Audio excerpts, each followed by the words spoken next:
guys, I'm Kori. I'm one of our online pastors. I am going to be reading chapter 3 of James from the Amplified version because I'm amped most of the time.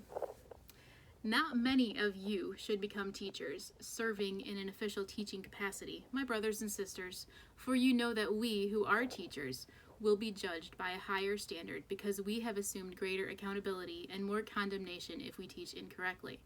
For we all stumble and sin in many ways. If anyone does not stumble in what he says, never saying the wrong thing, he is a perfect man, fully developed in character, without serious flaws, able to bridle his whole body and rein in his entire nature, taming his human faults and weaknesses. Now, if we put bits into the horses' mouths to make them obey us, we guide their whole body as well. And look at the ships. Even though they are so large and are driven by strong winds, they are still directed by a very small rudder wherever the impulse of the helmsman determines. In the same sense, the tongue is a small part of the body, and yet it boasts of great things. See, by comparison, how great a forest is set on fire by a small spark. And the tongue is, in a sense, a fire, the very world of injustice and unrighteousness. The tongue is set among our members as that which contaminates the entire body and sets on fire the course of our life, the cycle of man's existence, and is itself set on fire by hell. For every species of beast and birds, of reptiles and sea creatures, is tamed and has been tamed by the human race. But no one can tame the human tongue.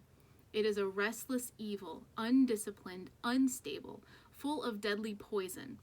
With it we bless our Lord and Father, and with it we curse men, who have been made in the likeness of God. Out of the same mouth come both blessing and cursing. These things, my brothers, should not be this way, for we have a moral obligation to speak in a manner that reflects our fear of God and profound respect for His precepts. Does a spring send out from the same opening both fresh and bitter water? Can a fig tree, my brothers, produce olives, or a grapevine produce figs? Nor can salt water produce fresh. Who among you is wise and intelligent? Let him by his good conduct show his good deeds with the gentleness and humility of true wisdom.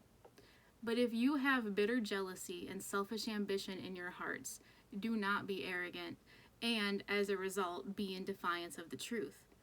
This superficial wisdom is not that which comes down from above, but is earthly, secular, natural, unspiritual, even demonic.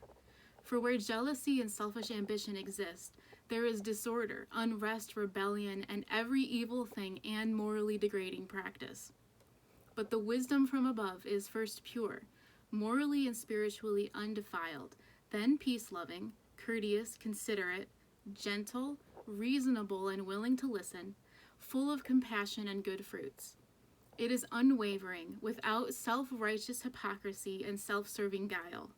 And the seed whose fruit is righteousness, spiritual maturity, is sown in peace by those who make peace, by actively encouraging goodwill between individuals.